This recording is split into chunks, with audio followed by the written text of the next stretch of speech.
chopping your head off. Hello, this is Judy Osborne with Osborne's Realty interviewing David Zion with Z Home Furnishings at 331 Main Street. His phone number is 704-889-7253. David, describe your business. Well, the main focus of our business is custom upholstery. We custom build sofas, chairs, ottomans, anything that's basically upholstered. We're known as the leather experts, but we can build any of our products in various fabrics and velvets and really anything that you'd really want us to bring to build them in. I see. What made you decide to open this business? Well, I started when I was about 16 years old. I went to upholstery school, and I learned how to build upholstery, not only furniture, but also auto upholstery and a little bit of marine or boat upholstery. And then when I wanted to open a business, I really realized that you needed kind of a niche to survive in small business. So I said, maybe I should bring custom upholstery to the marketplace. And it's done a lot of other places, but we do it a little bit differently here. Alrighty. So it's actually custom made to the clients. Yeah, so like for example, the sofa that I'm sitting in, if you love this sofa and you hate the alligator that's in Boston here, if you could kind of see it, and you wanted to put something else in here, then you could. Or maybe you didn't want anything in there. Maybe you just wanted it all the same leather. Then you could do that. The possibilities are really endless when you get into designing. And I like to tell customers and friends of mine that I'm an upholsterer by trade, but basically an upholstery designer by skill. Okay. And what drives you to do what you do, Dave? Passion. I love what I do. There's some months here I don't make any money. There's some months here that we make lots of money. But when you have the passion and the desire, it's true, you never really work a day in your life when you do what you want to do. Right. That's true. That's true in real estate too. Yep. So what surprised you most when owning a retail business like this? The things that surprise me most are customers mainly that come in. I'm the type of person that doesn't judge a book by the cover. So I never really know. It's weird. Sometimes you go, oh, yeah, that person's not going to build a piece of custom upholstery. And they are the person that does. And then you feel like maybe the person that you would think would build a piece of custom upholstery is the person that maybe doesn't. So it's just always very surprising to interact with customers, kind of tell them what you do, and then watch them as you're letting them know what you do, to see their reaction. Like you could see almost their light bulb going on, like, oh, I want to do something, I want to do this, or I want to do that. Okay. And what was it like when you first started here in Pineville? Well, I started this business in '07, so the economy wasn't very great. Oh, it wasn't. A lot of people weren't buying custom upholstery, but I said to myself, if I could get it going now, when the economy comes back, I'll be in a position to really attack it and move forward. There was a thing that I did to kind of keep my business alive during the times where we weren't selling a lot of custom upholstery. And I basically took old scrap pine, old wood from pallets and fencing and stuff like that, and I created basically a sign line and an art line. And so I would sell... there's a few of them still around here, kind of whiteboard planks that say like, there's one I'm looking at now that says Livery Stables. There are kind of a few of them around here, and I sold them for $20. So it was something that really everybody could afford. It was kind of this shabby chic kind of look that people were looking for, and it really helped me keep my business alive. Right. Between that, my father, who had made a bunch of money earlier in his life, and my wife, who makes a lot of money. I can't go in an interview and not thank them, because without them, I probably wouldn't still be sitting here today. I see. So that's good. You had out your family support. Yeah, and I had a lot of passion and desire for what I did, and some of the people that really kind of understood what we did still did buy a custom upholstery then. We just weren't selling enough of it. Right. That's kind of not the case anymore. The case now is we're starting to see a lot of customers that are really sick and tired of buying a sofa, a chair every couple of years.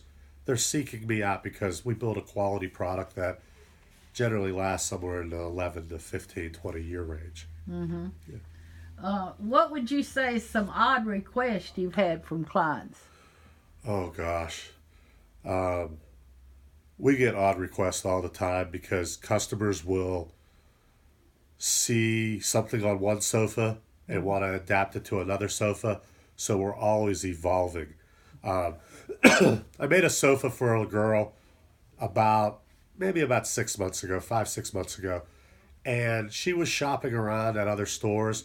And when she found me and she found out that I don't really like to say no to a customer, I really would rather say, sure, we could do that. We could do that. She required that we do just all kinds of stuff from one sofa to another sofa to another sofa. And we made this sofa, and it came out really beautiful. She loved it. She called me up and was ecstatic about it. But we put an arm on it that we never put an arm on a sofa. We made the cushions a little different than we usually make the cushions. Um, those are kind of odd things that happen, but we let them go. Sometimes we had a customer a few years ago that she was a CAD designer. She wanted to design her own frame.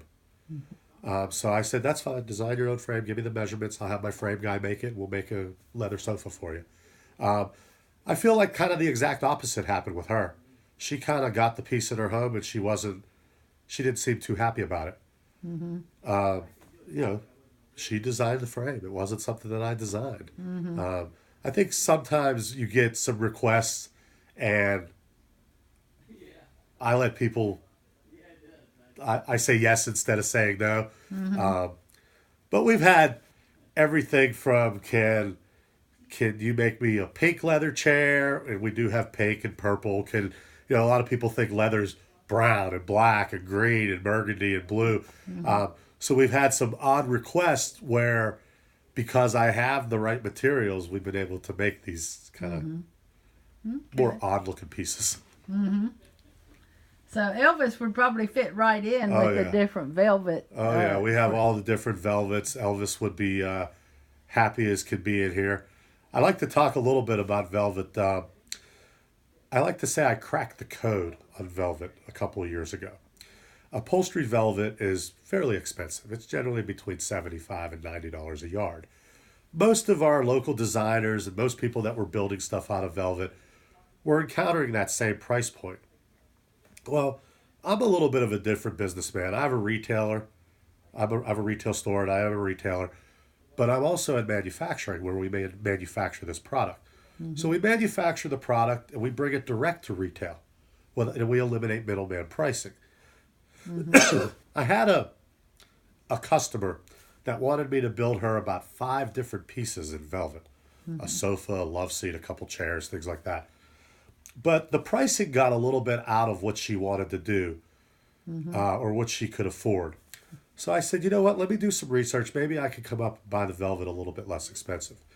Well, I noticed that the people I was buying the velvet from, I won't say their name, but I noticed they had a little American flag on their slick. So I called them one day and I said, where are you making the velvet? And they said, oh, we make it in a mill right outside of Columbia, South Carolina. And I said, oh, that's interesting. What's the name of the mill? And they told me. So the very next day, I called the mill. And I said, hey, I want to buy velvet direct. And they said, you can't. You're a retailer. You got to buy it from so-and-so. And I said, no, I'm in manufacturing. In manufacturers, you can buy direct from the mills. And she says, well, prove to me you're in manufacturing. So I did. I gave her the address of the shop where we make all this stuff that has a different name and a different address. And I also gave her a trade reference. The trade reference I gave her was the leather company that we buy a lot of leather from. She called the trade reference, verified what I was doing, and opened me up. So now, instead of selling that velvet for $75 to $90 a yard, I really can't tell you what I buy it for, but I sell it between $35 and $38 a yard. Ooh, So, yeah, so it's a big difference. Now, I got the deal with the lady that wanted to build the 5 pieces, and we built some beautiful pieces. We built, talk about strange requests, she built fuchsia, velvet sofas, and love seats. She built like chartreuse green chair with purple piping. It was just very colorful. She loves color, and her house is full of color. But I'm the kind of guy that I don't really take no for an answer. So if I have a deal where where I'm looking to get the deal and make 5 pieces of furniture, and I can find a way to buy the velvet cheaper, I'm going to exhaust everything I can to do that. And I did. And now we have customers that come to us and they just buy velvet by the yard. They're using it for draperies or using it for whatever they want because we seem to be the best price for velvet. I see. Yeah. Well, why did you choose the Pineville neighborhood to open your shop in You know, 2007? I had this store with a partner of mine about 10 years ago over in the South End. It was more of a warehouse space. I liked it, but it wasn't very safe. The alarm went off 2-3 times a week. The cops, police officers would come over. You'd have to meet them down there, make sure nothing was stolen or whatever. And when I decided to do this, when I wrote my business plan for this store, it was a warehouse concept. And when the economy kind of tanked, and I changed it a little bit, I said, you know what? I want to be as visible as possible. So there was a gentleman that had a store right in this spot here. His name was George Morgan. He was in Pineville for 30 years with a furniture store, not so much upholstery, but furniture. I knew George's daughter. She was one of the better designers in town, and I worked with her on a lot of projects. So I drove by one day, and I saw that he was going out of business. So I called his daughter, and I said, is your dad going out of business, or is he just having a sale? Because a lot of people would go out of business and just promote sales. Right. And she said, no, he's really going out of business. And I said, well, I might be interested in that spot. Does he own the building? And so she clued me in, and she said no. And so I came down here, and I looked at the spot. I actually looked at a space up the street because it was less square footage and less money, but it only had a single door. And I needed a double door. So the landlord walked me down here. And at that time, 9 years ago, there was probably 6 or 7 vacant spaces on the street.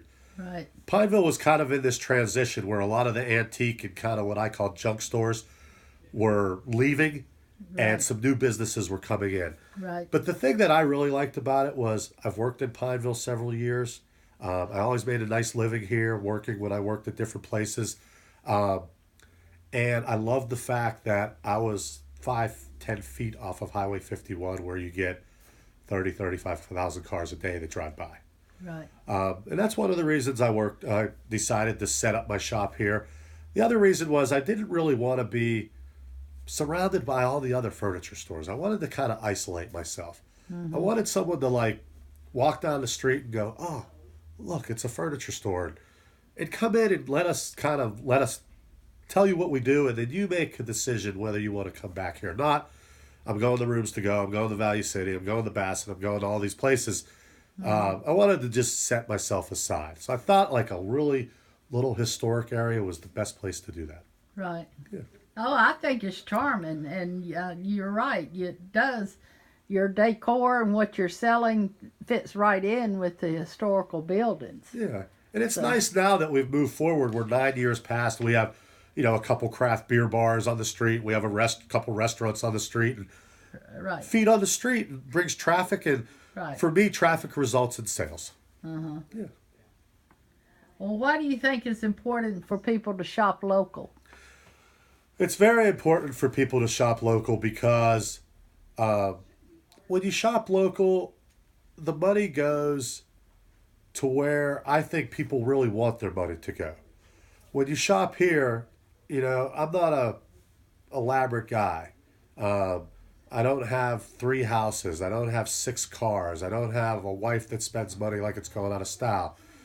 When you shop here, we pay our bills. My daughter had dance lessons. My son gets to play flag football. So the money goes back into the community when you shop small. The other thing I think especially with furniture, is for us, when you shop small, you're getting what you pay for. And I think when you shop some of the big box stores, it's a lot of marketing, and you don't necessarily get what you pay for. You buy a sofa, you expect maybe it to last maybe 4, 5, 6, 7 years, and it fails in 2 years. And so you're paying for giant square footage. You're paying for managers that make six figures. You're paying for marketing campaigns that get you in the door to buy the product, but you're not necessarily buying a quality product. And I think that's true for not just furniture, but for restaurants and real estate. And I mean, you're a small realtor. You know your business. You're a big realtor. Oh, you just have a bunch of listings and you show them, and one might be good, one might be bad. Right. You have a team, and you pass the people around. Yeah. You don't work with me. What you see is what you get. You go work for me from the start to the finish. Yeah. And that's the way I want it. Yeah. It's almost like, I know you interviewed Oob next door. I mean, what Oob makes is a superior product. I mean, she bakes bread daily. The meat is the best you can buy. The vegetables are fresh. And sometimes you go to a chain restaurant, and sometimes you get that. And sometimes you go to a chain restaurant, and you don't get that. Right. Where next door, you're always going to get that. And when you shop small, we have Bernard up the street with Global Restaurant. I mean, fabulous restaurant, great chef, beautiful prepared plates of food. And I think the consistency is there. I think when you shop small, you're going to have consistency. I grew up in Pittsburgh, Pennsylvania. And I'll tell you a little bit about my favorite pizza shop. I started eating there probably when I was 6 years old. I go back once a year, and I'm 49 years old now. And the pizza is the same as it was last year, the year before, or 40 years ago. And I think when you have a small business, you can control consistency in the business. In the furniture industry, 5, 6 years ago when the gas prices rose, the foam that we use in the seats of upholstery is all petroleum based. So for me, when gas prices were up, I tried to buy as little foam as possible. And when gas prices dropped, I tried to buy more foam. Right. But when you get into these big manufacturers, these big, huge companies, I won't try to name any names, but a lot of times they'll have $1 million foam bill. And then when the gas is up, now their $1 million phone bill went to $3 million. So you know what the CEOs say? Buy cheap foam and we'll worry about customer service later. But they ruin their name when they do that. You don't buy a high quality piece of furniture for a cheap piece of foam. So I think when you shop small, you really kind of get what you pay for. Right. Well, foam in a sofa to me is like the on a carpet, the padding on the carpet. Yeah, exactly. You always want to upgrade your pad on Sure. your carpet, and that's the same with foam in your seats. I'm sorry, I hate to interrupt. Are you recording? Just Okay, one more. What do you think your customers need to know? Do you have something going on special coming up for your customers to know about, David? I always try to not have like this sale and that sale and this sale and that sale, because all the other furniture stores kind of do that. But what I do try is to have just sales all the time. And, if a customer wants to come in and they say, I love this sofa, I know you got it tagged at $2,200 or whatever the price may be, but I can only afford $2,000. I'd like to be able to say to them, let me show you a closeout leather. If this works and we save some money on the leather, maybe I can build you your sofa for that price. So I don't want to necessarily say that we have sales coming up. I want to say, please come visit us, because we'll always put anything on sale that we have, floor sample wise. And if you want to custom build stuff, there's literally thousands of materials to build with. You don't necessarily have to use the high-end materials. You could use, I could get you a closeout leather that maybe is not the exact color you want, but it's the quality that you want. Right. Yeah. Okay. Well, David, I certainly appreciate it. And what's the best way for the customers to contact you? Either walk in the front door, call That address? 331 Main Street, Pineville, North Carolina. We're right here across the railroad tracks, real easy to see. call the phone number 704-889-7253, which is also 889-SALE. Or you can call my cell phone, 704-533-4420. But I love what I do is people really need to look, feel, and touch it. So I love for you to walk in the door. We can't send pictures. This doesn't work really online. This works when you're sitting in the phone. This works when you're feeling the leather. And this works when you're seeing all the other materials that we can build the products out of. Okay. And I'd like to thank you, Judy, for interviewing me. Well, thank you, David. You've been an excellent interviewer, and I've learned a lot about upholstery and how to design your own upholstery. Well, thank you. I appreciate it. Okay, thanks. Bye-bye. Bye-bye.